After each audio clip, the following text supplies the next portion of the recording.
Hey guys, for the past 4 days I've been stretching field fence along the western boundary of our property.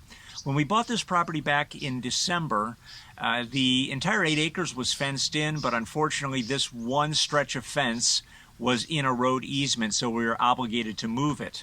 In addition, we had to move the big wooden fence, or gate I should say, that was over the driveway entrance to the property.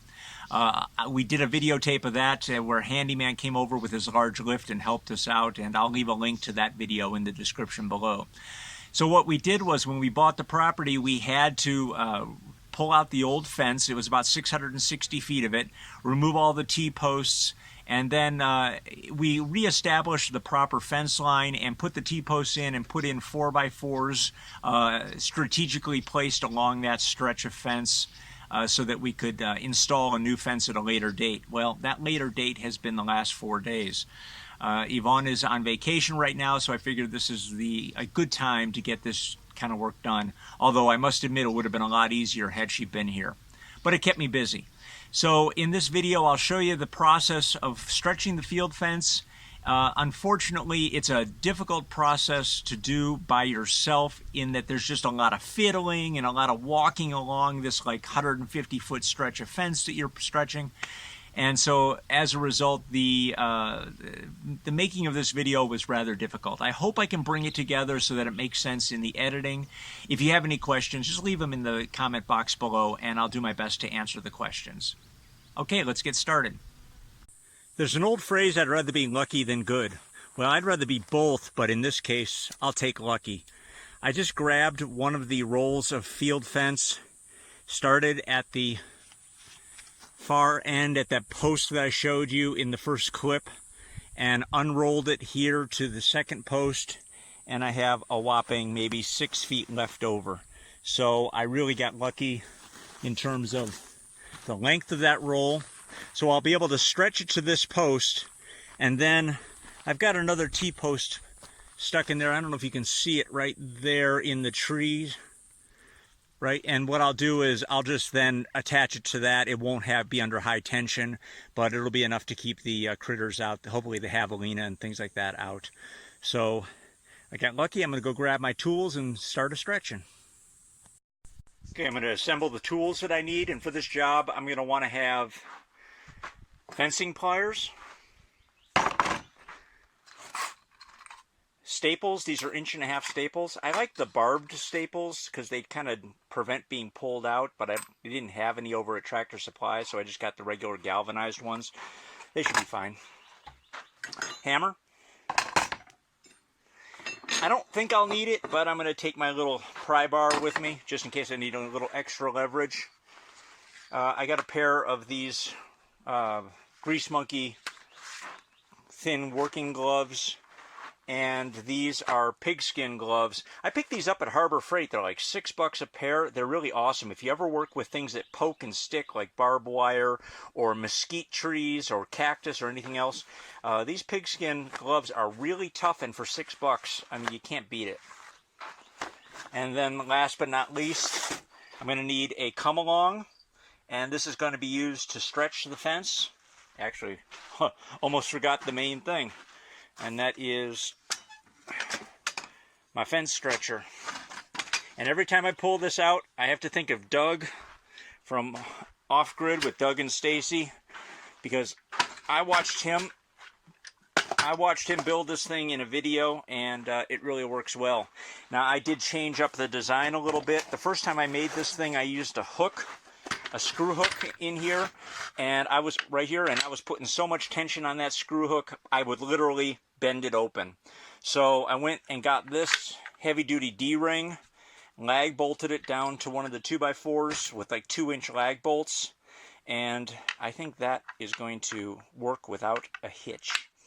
Anyways, the only other thing I have to do is get from my truck is a tow strap. I have a 20-foot tow strap that I'll use in conjunction with the come-along and this stretcher bar here in order to stretch that fence tight. I'll show you how it gets done. With the fence laid out, I pull it over so that I've got a good amount of overlap, and then using 2 clamps I secure the fence in a vertical position to 2 T-posts.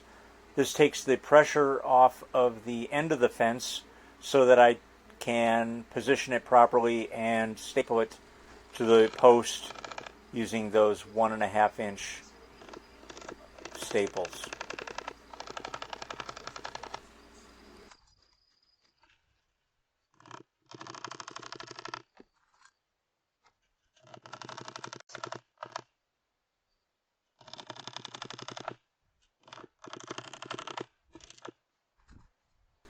The height of the fence was determined by wanting the field fence to be about 2 or 3 inches off the ground. This fence is not only to keep critters out, but our dog in.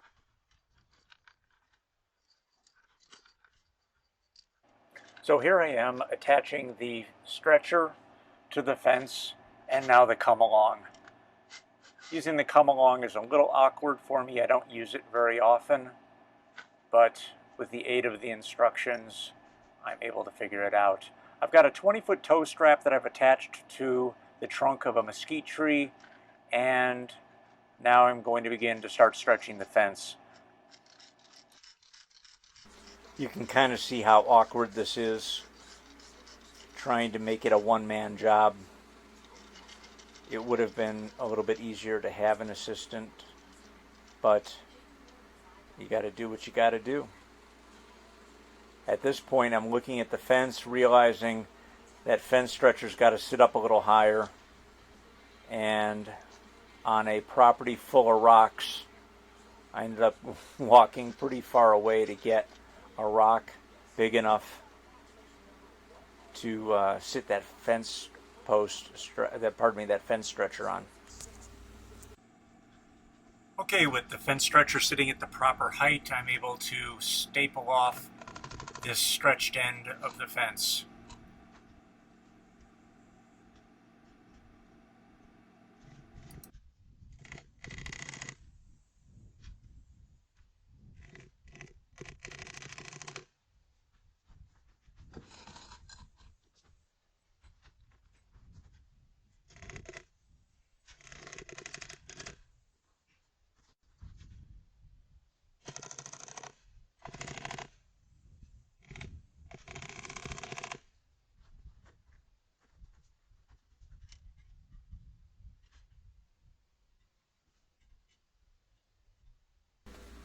This is always the tricky part for me, is releasing the tension off of a come along. And you can see I pull the instructions out of my back pocket to refer to them, because there's a lot of tension on that come along, and if you take it off the wrong way, you could get hurt.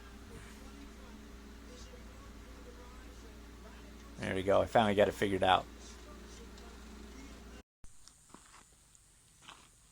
Okay, I'm going to show you real quick how to put a T-post clip on.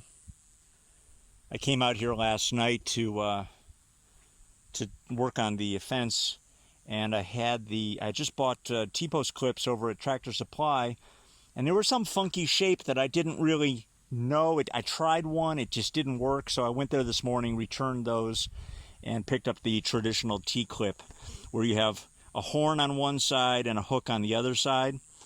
And basically, you just position the fence where you want it. Hook around, lay that on top. Now there's a variety of different tools you can use to get that to twist.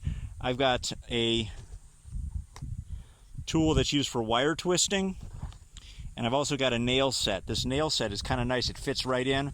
Just make a quick twist around, and really, that's it. So if you want to get anal about it, you can then place this using this tool. You can give it a couple additional twists. Push it in and twist it down, and that's it. Strong and secure. Okay, so I got the fence stretched, and I have the top row of wire hooked on with these clips, and right now I can hear the thunder coming, and I'm gonna get inside and get things buttoned up before the rain hits. It probably won't rain, but just in case. Anyways, this is the first step. I'm going to go along and put in probably 4 of those wire clips on each post, and then I got 2 more sections to go. So it's day 2 of the fence stretching. Yesterday I stopped around 1:45 in the afternoon because the sky looked like it was just going to open up, and of course we didn't get a drop of rain. So what I'm doing today is this is the post that I started the run with. Nailed it using the 1.5-inch staples, and now I'm just taking off.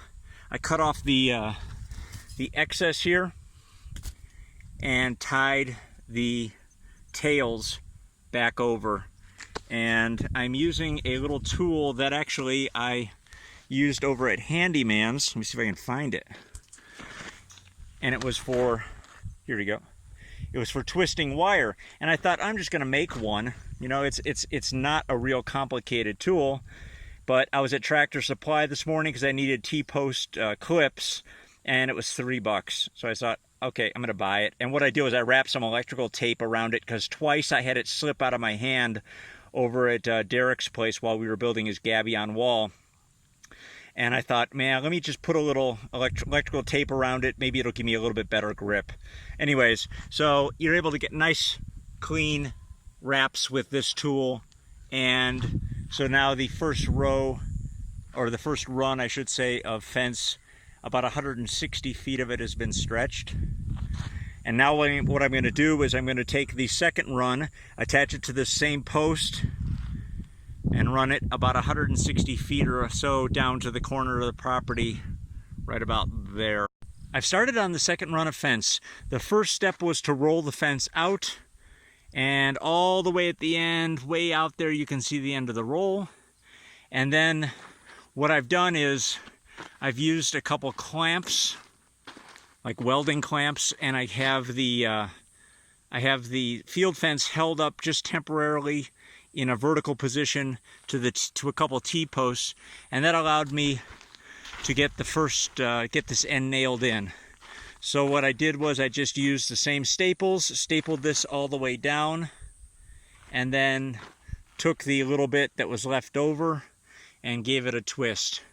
One little tip, when you have a wooden post out here, you might as well throw a couple extra staples in the top, because you'd hate to have to run back to the barn or your workshop or wherever just to get a couple staples. So just throw a couple in the top of a wooden post. Thanks to Back to Basics 101 for that tip. So down here at the end of the run, I see I'm going to have a little issue here. My T-post is right next to a mesquite that 3 months ago or 4 months ago I had cut way back, and it needs to be cut back again, otherwise I'm not going to be able to stretch this fence across it. So I got to run and get some loppers and get this down.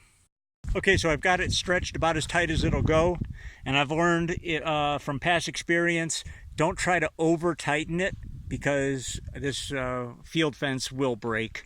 It's strong, but it's not that strong. Anyway, so there's certain areas where it's bowed out away from the T-post, as you can see right there, but the T-post clips will bring that to its proper position, and I'm going to get this stapled off right here on the post and move on to the next section.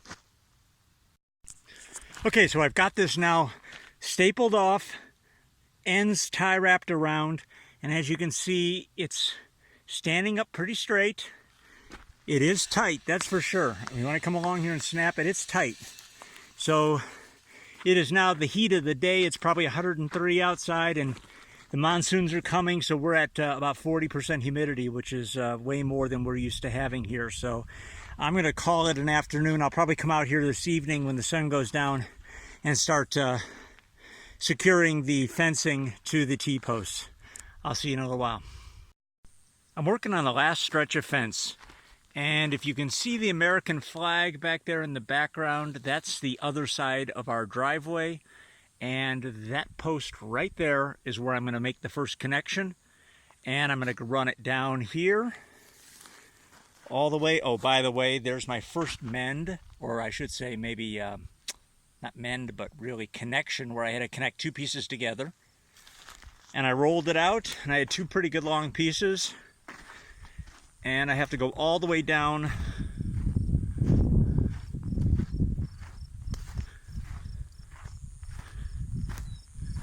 to that wooden post right there in front of the tree. And of course, it doesn't make it. So I've got a piece here I have to splice together right by the branch. And I thought, okay, that'll make it. And it doesn't. So I have to splice another piece here. And I thought, okay, that'll make it. And it doesn't. I fall about 4 feet short. And as Agent 86 Maxwell Smart would say, missed it by that much. I do have another piece that I can splice on there. And if this field fence was available in shorter rolls than 330 feet, I probably would have gone out to buy one. Had I been able to get like a 100-footer, I probably would have gone out to buy one. But you know what? Somehow it's kind of nice that I'm forced to do it this way, because that way I'm not wasting anything, and I'm not having to spend any money. Just a little more time, but I'll get it done. So unfortunately, the rolls of fence that I have will not be enough to complete all 3 sections without doing some mending. So I've taken 2 pieces here and have tie wrapped them together.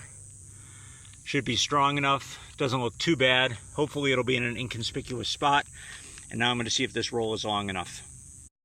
Okay, I've got the final run of mended fence rolled out. I've got it held up to a couple T-posts here using clamps to take some of the pressure off. And now what I'll do is nail the first side using the staples to this post. Okay, I'm just going to continue putting these T-post clips onto the T-posts, and as you can see that once the clips are attached, the fencing is really taut and is very straight. So that's it. That's how you install field fence by yourself. It can be done. It's easier if you've got a partner or a couple of people helping you, but if you want to get it done, you can. So that's it. Any questions, please leave them in the comment box below. And again, I'll leave a link in the description for the moving of that big wooden gate video. And we want to thank you for your support. Thanks for watching, and we will see you in the next video.